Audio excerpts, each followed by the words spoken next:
En los últimos años nos llegan a través de las redes, de información, un exceso de información sobre cómo ser buen padre, conectar con tus hijos, la adolescencia, aprender a sacar lo mejor de ellos, la psicología positiva en la educación. Por otro lado, uno quiere crecer profesionalmente, uno quiere cuidarse, hacer deporte, comer saludable, y uno se da cuenta que no llega. Es decir, conozco a muy poca gente que te diga, pues yo llego a todo perfectamente, a mí no me cuesta nada. Yo tengo mis hijos, mi trabajo, en mi trabajo estoy feliz, con mis hijos feliz, me cuido, hago deporte y encima no me cuesta nada, duermo perfectamente 8 horas del tirón, tengo una alimentación saludable, mis hijos nunca se quejan de nada en casa y en el trabajo mi jefe está encantado conmigo. Yo eso no lo conozco. Si hay alguien así me encantaría conocerle para saber cuál es su método o cuál es la ecuación de su vida. Cuando llegó la pandemia, yo estaba embarazada de mi 4.º hijo y nació durante el confinamiento. El mayor tenía 5, el segundo 3, el tercero 1 y el pequeño que acababa de nacer. Y yo colapsé, yo no llegaba.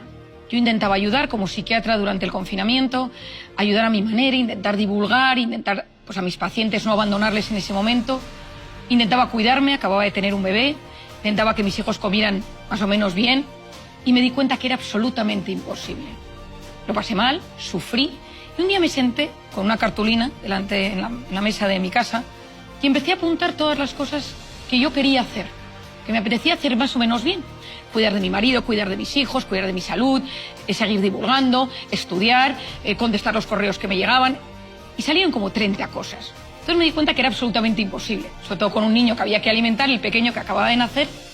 Y me di cuenta que la clave de la vida era aprender a renunciar sin culpa, sabiendo elegir lo mejor en cada momento. Me parecía imposible, porque yo misma aprendí a decir que no. Yo no sabía decir que no. Yo pensaba que la clave de la vida era intentar ayudar a todo el mundo siempre que pudieras y hacerlo todo lo mejor posible. Y me di cuenta que había épocas de la vida en el que había que renunciar a ciertas facetas, ciertas cosas que nos gustan, en pro de otras que son más necesarias.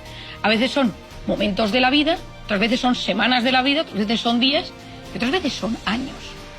Lo primero de todo es saber que para estar bien con alguien, con mis hijos, yo tengo que estar bien conmigo mismo. Esta frase la repito yo en muchos momentos y con muchas circunstancias. Para estar bien con mis hijos, tengo que saber que ellos tienen momentos de su vida donde la presencia del padre o de la madre o de los cuidadores es más importante y hay otros momentos en los que lo que es necesario es tener conversaciones interesantes, que ellos sepan que estamos ahí. No es la misma presencia cuando es un bebé, cuando son niños de 2 años, que cuando empiezan con las extraescolares, que cuando es la adolescencia. Es decir, cambiamos, nuestra función de padres también se va moldando a cómo ellos se van haciendo mayores.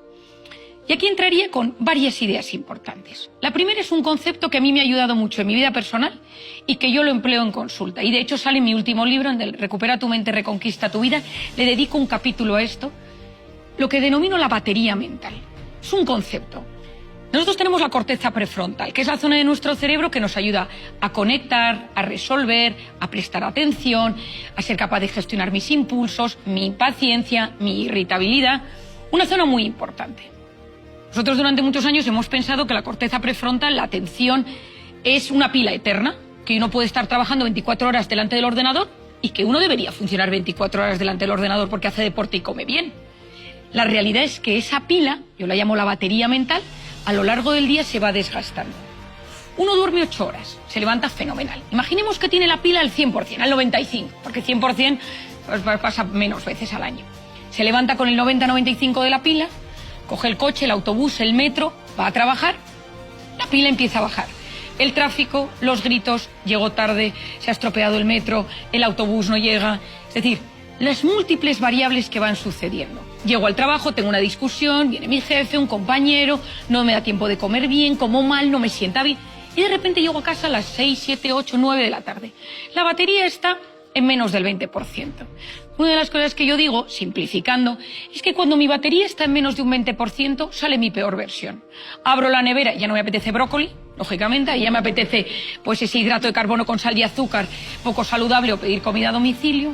Estoy más irritable, estoy más impaciente, más sensible, con menos capacidad de hablar. Es decir, los nuestros viven nuestra peor versión. Llegamos a casa y se encuentran con gente agotada, con padres agotados, porque durante el día hemos ido resolviendo todo lo que había que resolver y cuando llegamos a casa intentamos que nuestros hijos vean a nuestra pareja, marido, mujer, esposo, esposa, pero claro, cuesta porque hay que hacer el doble, el triple de esfuerzo para conectar con ellos de la mejor manera. Pero son sus gotas de padres, son sus momentos de padres. Y por eso muchas veces tenemos que cuidarnos y decir, tengo que llegar a casa no tan desfallecido. Porque cuando llega mi hijo, a mí me pasa, llegan mis hijos y me quiere contar cada uno el cole, los goles, lo que ha pasado con cada uno de sus compañeros. Les gusta que les cuente cuentos por la noche y yo me di cuenta de lo que era la batería en mí. Yo tengo muchísima imaginación y me tumbo en la cama y les cuento aventuras fantásticas y mezclo historias y personajes de cuentos, desde Obélix, Aladín, cuento todo tipo de historias. Y había veces que me tumbaba en la cama y tenía que tirar de los 3 cerditos. Es decir, no había imaginación. Yo que tengo una imaginación, yo decía... Y entonces me decía, mamá, los 3 cerditos, ¿no? Pero no había más, o sea, no había capacidad de inventar nada. Es decir, esa pila estaba en el 0,5%. La conciliación consiste en entender cómo soy yo con ellos, cómo soy yo capaz de demostrarles afecto, cómo son cada uno de ellos. No son iguales los hijos que tenemos 1, 2, 3, 4, los que tengamos. Cada uno requiere un momento de conexión, tiene una sensibilidad diferente, tiene momentos donde de repente abren ese canal de comunicación y hay que pillarlo al vuelo. Con uno de mis hijos, que es el que le cuesta más expresar sus emociones, he descubierto que cuando me tumbo con él por la noche, puedo estar media hora contándome temas. Entonces todo lo que no ha contado durante el día lo cuenta en ese momento. Intentar saber cómo son ellos. A veces será ir a realizar actividades, ir a ver un concierto, ir a tomar algo a un bar, a una terracita, llevarlos a una librería, a una biblioteca.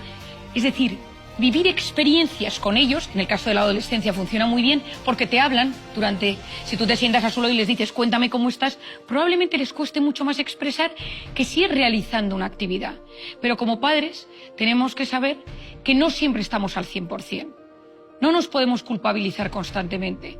Uno de los temas que he intentado divulgar más este año es la culpa, sobre todo con la madre, con la maternidad. Porque las mujeres hoy en día, al trabajar, pues muchas veces nos cuesta conectar como nos gustaría con nuestros hijos. Y somos plenamente conscientes de que ven una facción, una faceta de nosotras mismas cansada, agotada, irritable y nos sentimos culpables. Deberíamos estar en la función, deberíamos haberles hecho el disfraz, pero nos cuesta llegar a todo, porque nos cuesta llegar a todo. Y a veces lo que hay que pensar es, ¿dónde puedo renunciar un poquito? ¿Dónde puedo fortalecer? Hay épocas de la vida que estaremos más pendientes, menos, y saber que es un equilibrio, son unos malabares. Y que yo utilizo mucho la corteza prefrontal para decidir que hay épocas a las que esto no llego, y no se llega, porque no se puede llegar a todo. Pero que no suspendamos en nada, que no suspendamos en cómo nos cuidamos, en cómo cuidamos a nuestra pareja, en que no suspendamos en nuestro trabajo, en que no suspendamos cómo cuidamos de nuestros padres si es que viven. Es decir, no podemos estar en 10 en todo. En 10 como padres, en 10 como hijos, en 10 como trabajadores, en 10 como mi salud, mi sueño. No podemos. Pero que seamos conscientes de qué variables van teniendo nuestras vidas. Y para ello tenemos que parar, tenemos que reflexionar, de vez en cuando decir, uy, la vida me está comiendo. La vida me está comiendo y de repente ha pasado este año y no me he dado cuenta que mis hijos se están haciendo mayores, los veo distantes, están enganchados a los móviles, estoy distanciado de mi pareja porque me he enfocado tanto en los niños o acaba de nacer un bebé y de repente no tengo comunicación con mi pareja. Es decir, de vez en cuando no tener miedo a frenar, a analizar en qué punto estoy de mi vida, a darme cuenta de que quizá en ese momento tengo que renunciar a una faceta. Hay gente que le encanta el deporte, gente que tiene demasiada vida social, gente que viaja mucho, gente que dedica mucho tiempo quizá a cosas que le impide enfocarse en lo importante. Es un reto, no hay una respuesta perfecta, pero mi opinión es saber cuáles son las facetas más importantes de mi vida, saber elegir sin culpa, saber renunciar sin culpa y dedicarles todo lo que podamos de tiempo. Es una vacuna para su salud física y psicológica.